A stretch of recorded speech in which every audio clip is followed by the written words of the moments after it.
welcome to episode 40 of the YarnderWoman podcast. My name is Melinda. I'm coming to you from Perth in Western Australia, and you can find me on social media on Instagram and Ravelry. They're really the only two that I use, and my username there is also YarnderWoman. So thank you very much for joining me today. It's lovely to see you and to spend some time with you. It's Friday the 25th of March 2016, so it's a public holiday here in Perth or all over Australia. We have a 4-day weekend for Easter, so we have the Friday and the Monday off, so that's really nice. And it also is the impetus for me dyeing my hair purple. So I wouldn't be allowed to have this colour at my workplace, so it's not a permanent colour and it will probably wash mostly out by the end of the weekend, so we'll see how it goes. But the grey hairs that I mentioned when I first shaved my head for charity, if anyone is still interested in sponsoring me, just as an aside, for the World's Greatest Shave charity, which was to raise money for leukemia. If you are interested, you can still donate, so I will put a link in the show notes. No pressure, and thank you very much to everyone who has already. But yes, as an aside, all the grey hairs that I noticed then are really grabbing the purple, so you can see here, it's really purple, which is great, it's good fun. But I hope it means that I am gonna be able to present myself professionally on Tuesday when I go back to the office. Not that I'm saying I find coloured hair unprofessional, but it's not allowed at my workplace. So we shall see. I might have to over dye with brown or something, but until then, it's a bit of fun. So I hope you are having a bit of fun, and I hope you're gonna have lots of fun as we get through this episode. So thank you again for joining me, and let's now continue and let's broach the subject.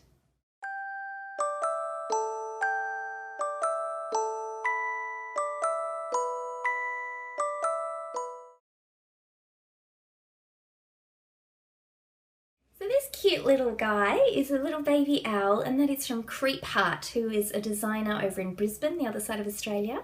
I've showed you some of Ella's work before. Ella is the proprietor and designer and creator of Creep Heart, and I actually have two of these exact same one. At first I thought she'd given me a little spare one as a bonus, and then I realised I'd actually ordered two by mistake. So we will be having this little guy, not this particular one, but a different one in another fresh packet as a giveaway coming up in the future. But it's a very cute little one, something a bit subtle. And you may have noticed that I'm wearing blue today, which you probably have noticed if you've been watching the episodes or following me on Instagram. Red and black are pretty much my standard colours, and it was quite funny because we went out earlier today. It was my little nephew Liam's 6th birthday, and I came out in this blue dress, and Sophie the teen, who also usually just wears red and black, also came out in a blue dress. So it was all quite funny because, as I said, we wear blue maybe once a year randomly. We both coincidentally today chose to wear it. Then my mum was in blue as well. My niece and one of her friends was in blue. So clearly it is the day for blue, and it tones nicely with my current colour of hair. So why not indeed? But yes, don't adjust your monitors. Your colours are not off. I am actually wearing another colour other than black or red. So wonders will never cease, huh?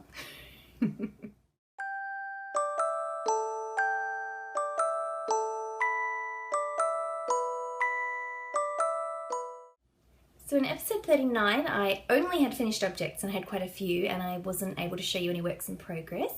And today, all I have for your works in progress. Nothing has been finished in the last week, but that's how life goes sometimes, doesn't it? I do have the hoe to show you that I did last time, which is the Hermione's Everyday sock pattern with the Fish Lips Kiss heel. And as I said, I've already shown you that finished one, but I have started the second of the pair. And I've just done the leg. Now, fear not, I haven't had an accident, but I'm about to join the white yarn for the heel. So the way I do it is just snip that one, do the heel, and then rejoin the colour on that side, because it's going to be on that side when we restart. So as I said, I've got the white yarn for the Fish Lips Kiss heel, and I'm using knit picks for both of these yarns. So the self-striping is the teacup colourway for Lychee, and the white is just the straw fingering in white. It's very descriptive. So the pattern is all the way along the top and then just on the back. And so before I get to the heel, I start doing stockinette on the last two colours before I start the heel. That's something that's recommended in the Fish Lips Kiss heel pattern to not have your textured pattern before the heel, because otherwise it can rub a little bit. So I follow that, it tends to work. I'm having a lot of fun with these. These have been my commute knitting. And I'll show you my little notions pouch I've been using, which is very sweet. This little Japanese purse that my mum had. It's got the beautiful purples and the reds. And inside I've just got some stitch markers and my scissors. I love these scissors. These are from Knit Picks. Very cool, very handy. And they're quite sharp as well, so they're very good. So those go with me, but I didn't end up needing to use them when I was on my commute because I was knitting them at home. The funny thing is I started these a couple of weeks ago for the purpose of having some sort of more mindless and a small parcel for commute knitting, but I've done a lot of them at home because it's quite an addictive pattern. The Fish Lips Kiss heel is quite addictive, and I have it memorized now, so I can do it without looking, without looking at the pattern.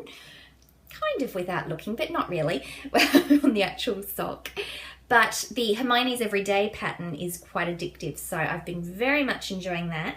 And as soon as I get the heel done, I think they'll zoom along. My toe seems to be holding up. I had some great advice on the forum, because you may remember in episode 39 I was talking about some other socks that I'd knit with a cinched toe, like the star toe, and that they'd come unraveled. And something that I tried on these, and then it was mirrored by the very good advice I got on the forum, so I'm thinking it must be okay, is put the thread through the hole that is made by cinching the last few stitches, and then that seems to hold it. So fingers crossed, we'll see. So that's living in my little skein in the big wool bag with the Alice in Wonderland with the Tea Party to go with the Tea Party colourway name. And then going from Tea Party and teacups here, 2 teacups on this bag. This one is from a homespun house. I've had this for a little while. It was quite early in the career of Molly's bag making, so it's very cool. I don't think she's had this fabric since, so I'm very happy to have had it. And you may notice, if you've seen other episodes, my niece was using this bag when she was doing one of her first knitting projects, so I've got it back now, which is exciting. And living in this bag is something for my mum. It's the beginnings of the Hogwarts Express shawl. So thus far it's just a shawly shawl. A shawly shawl. Surely you jest, it's a shawl. I haven't had enough coffee today, I'll just put that out there. So the Hogwarts Express. The pattern was kindly given to me by the lovely Nina, who is Ine of the This Old Knit podcast. She actually gave it to me last year and I hadn't had a chance to knit it yet. And I've decided to do it now for the Inside Number 23 Harry Potter knit along, which incidentally I am also using the Hermione's Everyday socks for, and those socks are also for the Pin Feathers and Pearl stripy sock cowl as well. So the Hogwarts Express shawl, after we do this shawl, curved shawl part, we then go into some cables, and it's got owl cables all the way along, and use beads as well for the 2 eyes on each of the owls.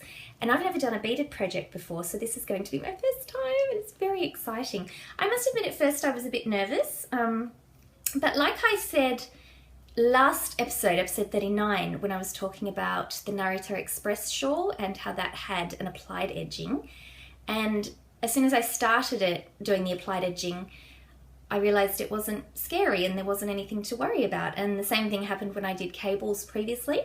So this time it's the beading that I was a bit, I wouldn't say nervous about, but I must admit in the past, if I saw a pattern with beads, I'd go, I don't know how to do that. You know, I want something I know how to do.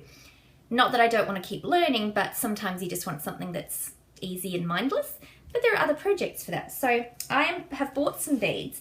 So this project hasn't had any work on it for a little while, maybe a week and a half or so, because I was waiting for the beads. I went to what I guess the term in America would be big box craft store. So one of those, you know, it's a giant warehouse. It's got everything from bedding, curtaining, fabric to craft supplies. They really did not have a lot of beads though, so I left a bit dejected. But then I had this memory from about probably 9 or so years ago. My auntie who lives in Melbourne had come over to Perth and took us to a bead store, and I had this vague memory, and I managed to find them online, and they did postal deliveries for orders. So very exciting. And I bought 3 kinds of beads. So this is them, all in purples, because I wasn't sure which beads were going to go. So the yarn that I'm using is this beauty here, which is Jinx yarns in the Strong Sock base, and the colorway is Lavender Tea. Now, isn't that the perfect name for this colorway? It's got the beautiful purples, the lavenders, and then it's got these brown, tan, literally tea color.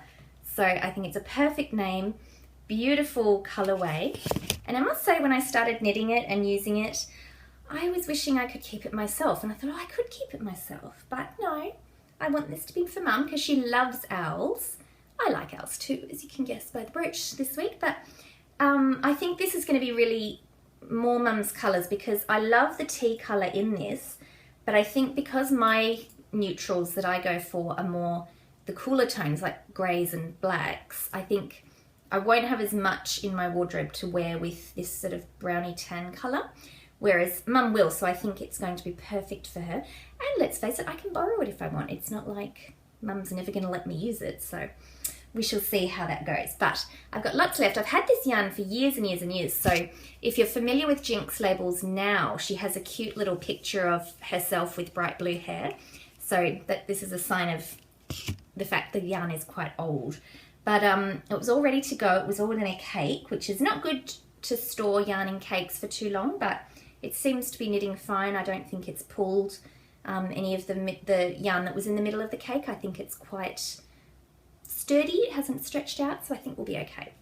So as I said, we've got the 3 colours of beads.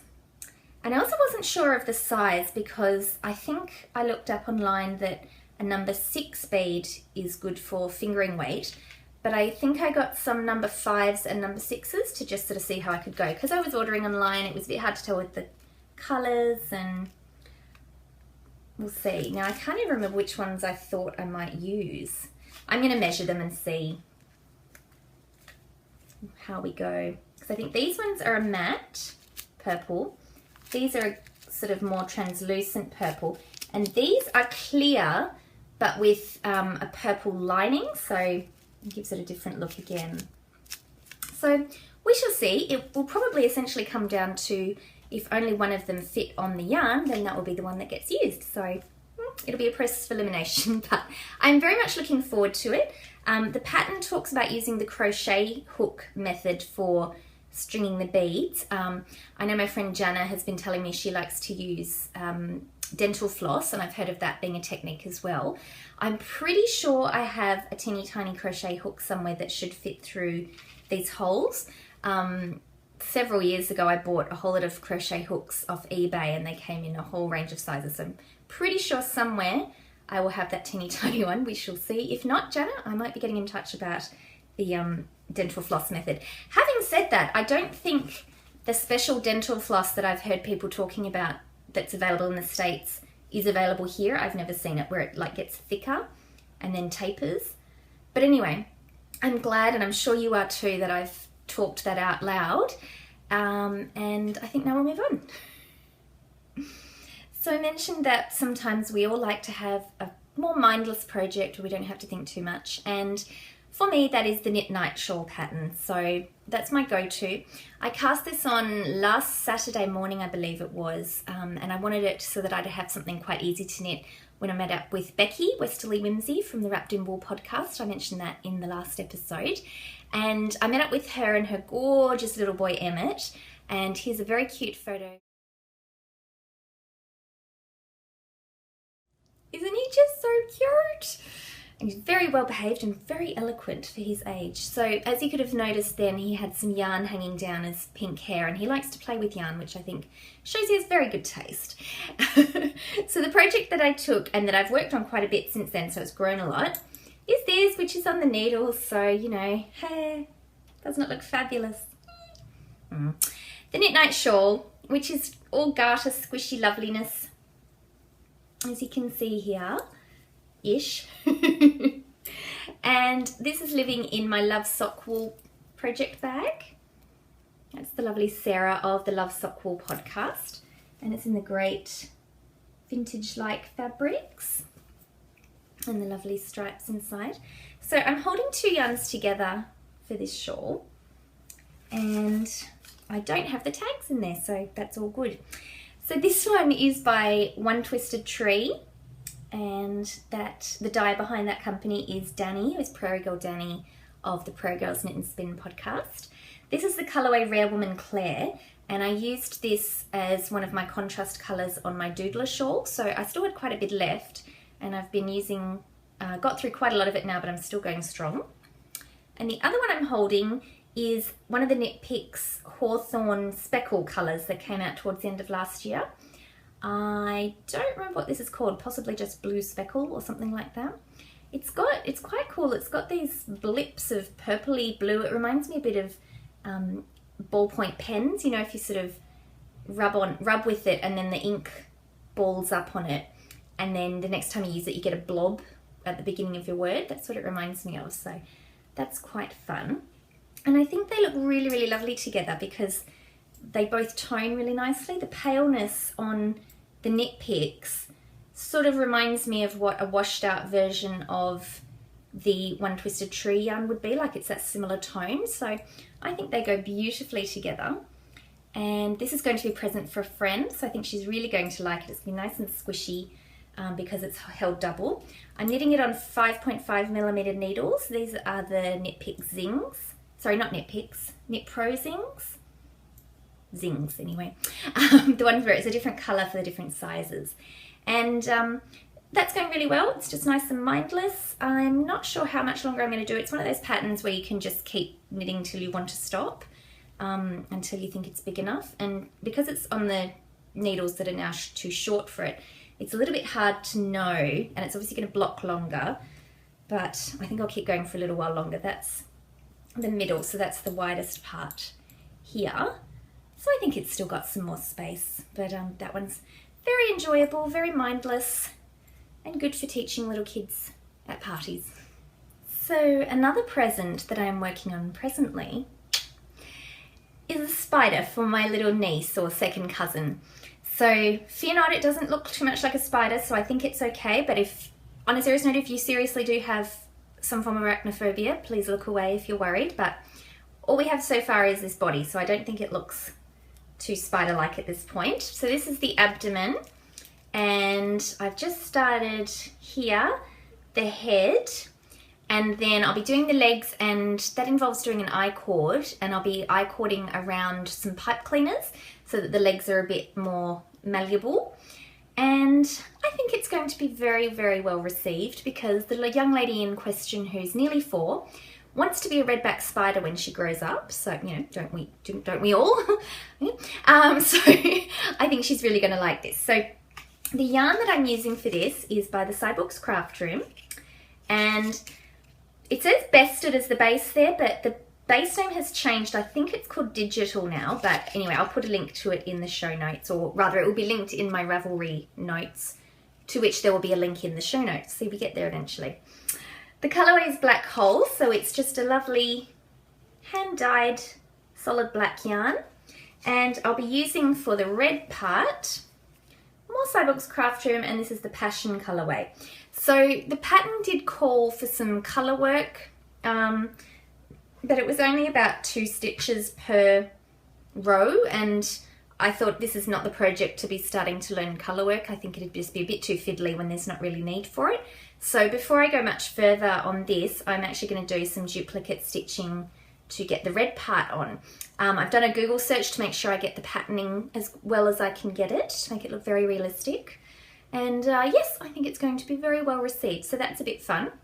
I was going to enter this in the Legacy Knits Stuffy along, but that actually doesn't start till the 1st of April. So I have some other ideas for some other stuffies that I'm going to knit at that time. You'll see here I've got a little progress keeper to show me where the start of the row is. It's a little corgi. That's from the lovely Gabby Gales from the Once Upon a Corgi podcast. She sent that in the Valentine's Day swap parcel that she sent me. And it's living in this awesome bag, which I thought was very appropriate. It does have a spider in there somewhere, I think. Ah, there it is. on the side there. This is by Bird Leg Bags, and it's one of my favorites. It's a great size, and it's very cool for making odd things, so I like it a lot. Another bag that has some nice gothic-y animals on it is this raven/crow bag, also from Bird Leg Bags, and this is housing a mama vertebrae cardigan. So this is going to be my very first garment for myself. I've only ever knit, other than baby cardigans, I've knit a lot of the baby surprise jacket, and I think that might actually be the only kind of baby cardigan I've ever knit, and I haven't knit those recently. But then I've also knit the kitty vertebrae, which I made for my niece Emma last year. You may remember on one of the episodes I actually showed it to her and gave it to her when it was finished on air, so she got to have her pure joy and surprise recorded for all to see. So this is the first cardigan I'm going to make for me. Can you guess what colour it's going to be? Yes. So I'm making this as part of the Tiny Paper Foxes make-along. So there's a couple of make-alongs that Jenny, my good friend Tiny Paper Foxes, is running, and one I think is for an outfit make-along, so making something to go with something that you already own, to try and get more use out of the thing that you already own. And then there is also another make-along, which is the one I'm participating in, which is a wardrobe staples. So something that's in more perhaps neutral, something that's going to go with everything. Now for my wardrobe, obviously with today's blue clothing anomaly, being an anomaly, my wardrobe is mostly reds and blacks. So this colour is definitely my staple colour. I'm really enjoying knitting this. As you can see, I'm not too far in. This is my cast on edge here, so I guess we're going down. So it's a raglan increase. It is a paid for pattern, so I won't be saying too much, but you can see there that it's a raglan increase. And it's all in stockinette, which is good fun. I do wonder if anyone has made a garter stitch version of a mama vertebrae. It might be something I make in the future if I like the fit and how things go with this one. Because purling does hurt my arthritis a bit, so being stockinette, you just have a knit row then a purl row. So if anyone has knit or seen a garter stitch version of the mama vertebrae, let me know in the comments for this episode in the thread on Ravelry. That'd be really interesting to know. The yarn that I'm using for this one is another Jinx yarn. As mentioned in the last episode, I'm having a lot of fun exploring through my stash. That doesn't mean I'm ever buying yarn again, let's be realistic. But for the projects that I have at the moment, it's been really fun because sometimes, I must admit, I forget that I have things in my stash. And I mean, it's all on Ravelry, but you know, sometimes I'll be going through one of the drawers and go, oh, that's right. And when I decided to knit a mama vertebrae, I was looking through things and I found this one and I thought, oh, that would be perfect. So it's a sport weight, but I think it's quite sort of similar to a DK. And the colour is Auron. And it's this lovely, the red with the black, as I said, and I'll show you the skeins, or the cakes now. I'm alternating, doing 2 rows and then moving on. I do have a 3rd skein, and once I'm ready to split for the sleeves, what I'm planning to do is whatever cake I've knit that last row on, I'll put that aside to use that as the first row of the sleeves so that we can make sure that there's no huge mismatched colours. And then I'll start alternating the 3rd ball in with one of them. I hope that made sense. It kind of makes sense to me, so we'll go with that. So hopefully I'll have more to show you because I am really looking forward to wearing this. I have heard from other people who've made the mama vertebrae that the, I guess the shoulder or the sleeve opening can be quite wide, and some people haven't done as many increases. I'm not going to mess with it because I'd rather just knit it to pattern at the moment. Because it's the very first garment I've made for myself, I'm not really sure what tweaks I'd like to make, so I would hate to make an alteration and then it be wrong. It's a subjective term. Of course, I may find I knit it to pattern and I don't like it either, but at least this way I've got a guideline to follow, and then in the future I could go forth and make some changes. But all in in all, I'm not too worried, because if it does end up a little bit baggy, I can start decreasing in the sleeves if I think that that would be relevant, because by that point I might be able to tell a bit more. You know, when it's at this sort of stage, it's a bit hard to tell. But also it'd be nice, just possibly if it's too baggy or just a bit baggy, a nice round the house cardigan, so where you don't mind being a bit cozy and can wear it over things. Anyway, I'm just going to play it by ear, see how I go. And I'm just very excited to be knitting it. And I love, love, love these colours. Oh, it's going to be awesome. One last thing I have to show you is my Cozy Memories blanket. I have not done a lot of work on this, but I have got a few squares to show you.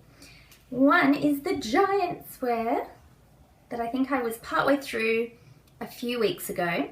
Oh, here with my hair now. This yarn I know is One Twisted Tree in the Night Bus Escapes colourway, which is a Harry Potter reference. And it's in the book, the Night Bus is described as violently purple. So that is what Danny's inspiration was for this colourway. And that I think just looks great amongst all the others. Goes very nicely. And then I have a couple more squares over here. This one was sent to me by someone, but as I've explained before, I have all the cards that I received when people have sent me minis, and then I have all the yarns, but I don't necessarily know who was from who. So if you recognise this yarn, thank you very much for sending it. And this one I know what it is because I just recently knit with it. It's by Space Frog Yarns, and it was the gradient set that started, gradient skein that started grey and went to red. So this is the red that I have left over that didn't get used in the project, and I've still got quite a bit left that's going from a bit of a lighter red into the deepest deep red. So I'll be able to use that for several squares on my blanket, which will be lovely. And I'd like to do a few more. I'm finding with the time I'm getting out of bed to the time that I need to leave, I haven't been having enough to do a full square, and that has meant that most mornings I've just said, oh, there's no time, move on. But I was listening to the Slow Home podcast, which Helen Curious Handmade recommended. So the Slow Home podcast is not knitting related, but it's about slow living and being more mindful, that sort of thing. It is Australian, but I believe the hosts live on the other side of the country. But something they were talking about recently was, if you've got something you want to do or a goal, but then you say, oh, I don't have time, rather than not doing it all, just redefine what it is. So another example would be, I want to do half an hour of Tai Chi, but oh, I don't have half an hour, it's not going to happen. Why don't you do 5 minutes of Tai Chi? And that way you're still doing it, you're just redefining what the time frame is. So I'm going to try and apply that to my blanket. Even if I'm not finding I have enough time to do a full square before I leave for work, I can at least do some. There's no rule that says it has to be a full square. And I think doing a little by little, we'll get there. And who knows, I might actually start getting out of bed when my alarm actually goes off rather than snoozing it. To be honest though, I'm not consciously snoozing it. Sometimes I'll wake up and look at the clock and realise I must have snoozed it 2 or 3 times, and then I think, oh, okay, no square today, but from now on it's going to be part of a square today. And I'm going to get there. And I have to show you, I showed you before, but it's just so cute. This is another Love Sockwool bag actually. That's the tag, and it is this awesome fabric with the old vintage advertisements. And I just love it. And I love my blanket. I love all my works in progress at the moment.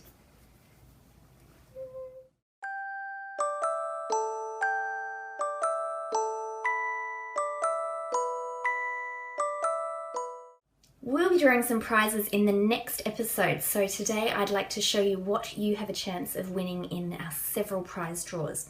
First off, we have our stripy shawl / colour affection cowl going on. We've been running that since January, so it was a full 3-month cowl, so it's been going a long time, and there have been some beautiful items put up in both the finished objects thread as well as the chatter thread. So I always have prizes from both of those threads, so even if you don't finish what you're working on, that is more than fine. You still get a chance to win just by joining in with chatting with everyone or showing us what you're working on, any of those things. As with all the prize draws that I run, you must be a member of the YarnderWoman Ravelry group to enter. And then I always specify the other rules and regulations that might be relevant to different drawers. So please do come and join the Ravelry group if you haven't already. We are going to have a member draw, which I'll talk about in just a moment. But first, back to our Stripy Shawls cowl. Lovely, lovely items, as I said, and we have some lovely, lovely prizes to give away. So first off, we have this beautiful, I've had it folded up, so beautiful box bag that was made especially for us by Analog, who is a Perth bag maker. She's an Etsy shop and I will put a link to it. And she makes bags with upcycled blue jeans, which I think is fabulous to upcycle and not put some more things to landfill. And the great colours inside and the zip and the handles, all very lovely. So there's that one. We also have this beautiful yarn from Cyborg's Craft Room. And this is in an 80/20 merino nylon. And it's the Graveyard Shift colourway in beautiful purples and reds. And I love it so. Ooh, goes with my hair. Everything goes with my hair today. If only I could keep this hair colour all the time, but alas, I cannot, but we will enjoy it while I can. So there's those two. We also have some yarn from Space Frog Yarns, which is a self-striping in black and neon rainbow colours. And we were also very generously gifted shawl patterns by the lovely Mina Phillip, who hosts the Knitting Expat podcast. I'm sure you're all aware of her, but I will link, of course, in the show notes. And that's the Highlands Peak Shawl collection. And she's giving us 2 collections to give away. So you have a chance to win lots of prizes. So please do keep knitting, keep chatting, post in finished objects, post in the chatter thread, and I'll be drawing next episode for that. Now, with any thread that I am going to lock for a prize draw, I'll always have a date specified, and that'll be the earliest that it's locked. If the thread is still open and it appears to be past that date, feel free to post in it. If it's open, post away. There's no problem with that. But obviously when it's locked, you won't be able to. One thread that's going to remain open all year is our charity cowl thread. So I will be drawing prizes for that every quarter. So there will be a prize drawn on the 1st of April. So the way I will work that, because I'm not going to lock the thread, I will actually just take up to whatever the last post is before I draw, and then that'll be that one. For the second draw, halfway through the year, it will still be for the full thread. It's not like it's going to be broken up for the rest of the year. I'll just be determining it from whatever the last post is before I draw. So our first quarterly prize has been given to us by Circus Tonic Handmade Yarn, and it's in the Magpie colourway in her Revelry sock base, which is an 80/20 superwash merino nylon. And you'll have to forgive the skeining. It came much, much more beautifully skeined, and then I was trying to sort of have a look at these beautiful greens, and it popped out because of how I was handling it, and I can't skein very well, so apologies, but it's not the dyer, it's me. It wasn't Hannah, it was me. But since it's now in a funny popped out shape, we can look at these colours better. So all Circus Tonic handmade yarns have the name of an Australian bird as a colourway name. So this one is Magpie, and it's got those beautiful greys, tonal greys throughout, and these pretty, pretty pops of green, which I just think is very, very nice. So that will be drawn next time as well. As will be, I mentioned just a little while ago, we have a member giveaway in the Ravelry group. Very exciting. We have over 1,400 members in the Ravelry group, and I believe almost as many subscribers on YouTube. So thank you everyone, and welcome everyone, more to the point. It's just so wonderful that so many of us are coming together, and I'm so, so happy to have you here. And I'm so glad that you're choosing to spend your time with me. I know there are so many wonderful podcasts out there, but I really, really appreciate you coming and spending time with me. I love spending time with you. So the prize we have for the 1,400 member giveaway is something that I bought for us from Chat Noir 77. And it's a shawl pin in the shape of a sheep. Isn't that cute? So the thread for that is just warming my heart immensely. It's been running on Ravelry. It will be running till the 31st of March or whenever I close it after that. The prompt is you need to name the sheep. What would you name this little sheep? There are such cute answers coming up. It's just awesome. Go and have a read and post one yourself. It's very, very cute.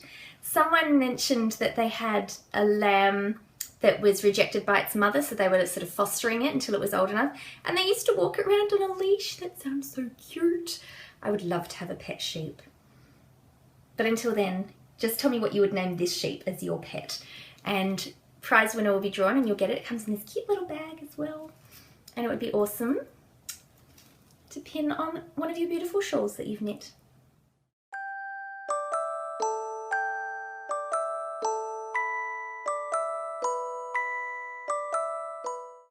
A lot of things have been spinning me right round lately, and one of the biggest and most exciting is that my partner Damien has opened an Etsy store for his design and art business. So it's DKS Art and Design. You will have seen some of his designs not only on Instagram where I've posted about it, but the logos here for the podcast are all his beautiful work. So these are some little magnets or badges you can get as well. So if you make an order from DKS Art and Design, you might find that you get some YarnderWoman merch put in with your order. So I'll put a link in the show notes. It's so exciting because Damien left the corporate world probably about 3 or so years ago to pursue his dream of being a full-time illustrator and designer. He was previously a full-time graphic designer, but now he does a lot more of his own work, which is just fantastic. And it's really, really special that he's able to live his dream and to get his fantastic artwork out there. Yes, I may be biased, but I honestly do, from a subjective perspective, also think his work is awesome. So please go and check it out if you're interested. He has a lot of comic-based work, sort of Batman realm, a lot of Studio Ghibli as well, if you're interested in that. And of course, YarnderWoman stuff.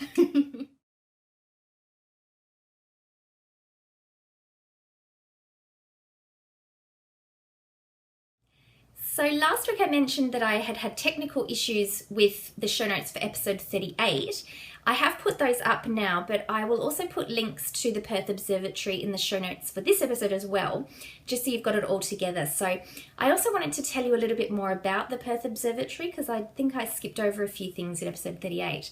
So the observatory, being that you're viewing stars, it's not going to be somewhere where there's a lot of light. So it's quite east into the more semi-rural areas, and there's a lot of bushland. It was a lovely drive going in. The sun was setting, had all the beautiful gum trees. I saw kangaroos, horses in the paddocks, some ducks. It was just great. But then when it came time to leave, so the lecture started at 8.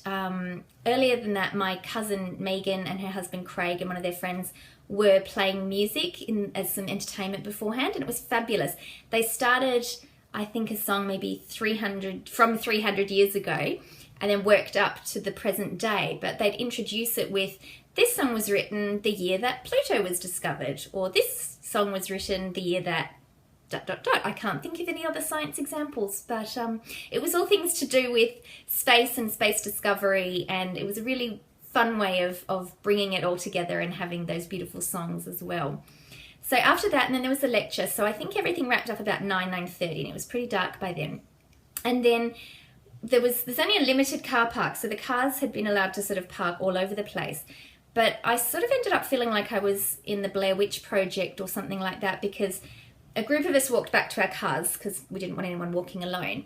But then I got a bit lost coming out of the car park. It's not a big area, but because it's all in bushland and the roads, the little pathways were not very well notated, I actually got stuck and couldn't get out. And then I had all these silly thoughts of, oh, there's an axe murderer in the bush in the darkness.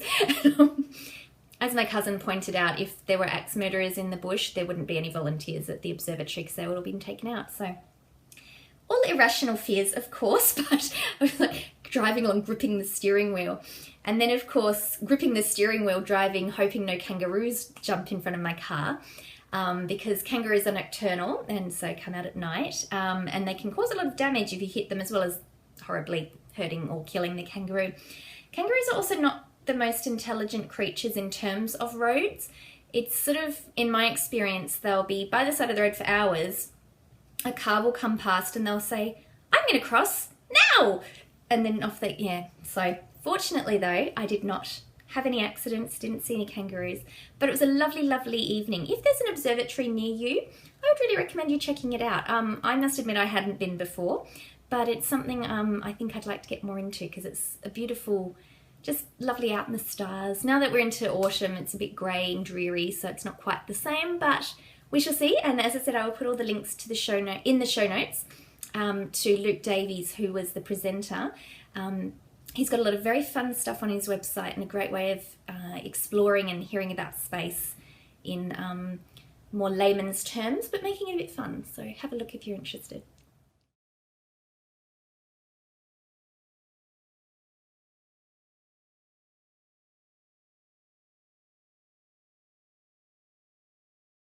A few episodes ago I mentioned a podcast called Stuff Mum Never Told You, and they had an episode about knitting. They have episodes every week and all about topics to do with feminism and gender issues, so I highly recommend that one. But a spin-off, or not a spin-off, but something made by the same parent company is called Stuff You Missed in History Class, and their most recent episode was about knitting's early history.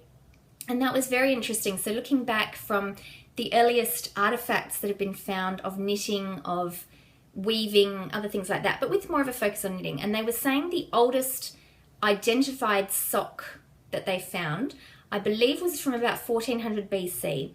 And it was in Egypt, and it was blue and white and had a lovely pattern. And they specified that it was the earliest known sock, or piece of knitting really, but they don't think it was the first piece of knitting because it was a really complicated pattern, so they don't think that could be someone's first go. I think we can all identify with that. Very good podcast, so I highly recommend you checking that out, and it was very interesting to just hear about where knitting started, where it's been found, and go from there.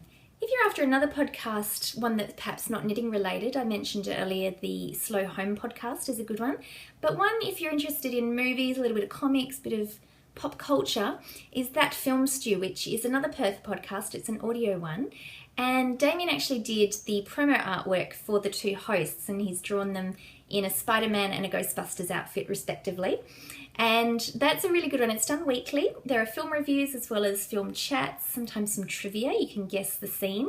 It's funny, sometimes when those episodes are on, I'll walk into Damien's office here at home, his home office, and he'll just have this, I know!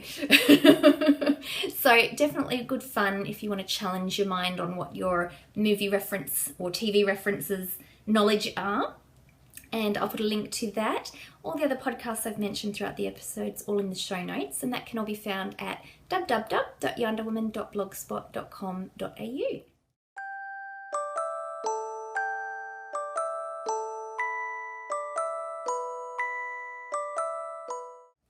With that, I'm going to sign off. I was going to go and work on some of my many WIPs that I've showed you today, but I might cast on a new project. The lovely Twee, Fishgirl182, and one of the hosts of the Twisted Stitches podcast, kindly gifted me the Fine and Dandy sock pattern, which is designed by the Sweater Co, who is an Australian designer. And there is a knit-along running for the Yarn Junkie and I think Brooklyn Knit Folk. My apologies if I've got that wrong, but for two podcasts are running a knit along for the Fine and Dandy socks, and I'm really wanting to cast them on. I know the lovely Katie from Inside 23 has cast them on. She was showing some pictures both on her podcast and on Instagram, and Twee herself has also bought herself the pattern, and they just look really fun. And I know I've got all these works in progress, but hey, it's more works in progress than I usually have. It's sort of, I think I cast on a lot when I was off sick with the flu a couple of weeks ago, and I don't want to overwhelm myself, but at the moment I'm not feeling overwhelmed, so I figure, what's one more project? So I might have something of a new variety to show you next time. Until then, I hope you have a lovely day, whatever you're doing. I hope you have a wonderful Easter if you celebrate Easter, or if you just are looking forward to a lovely weekend. Whatever you're doing, stay safe, stay happy, and happy crafting. Bye-bye.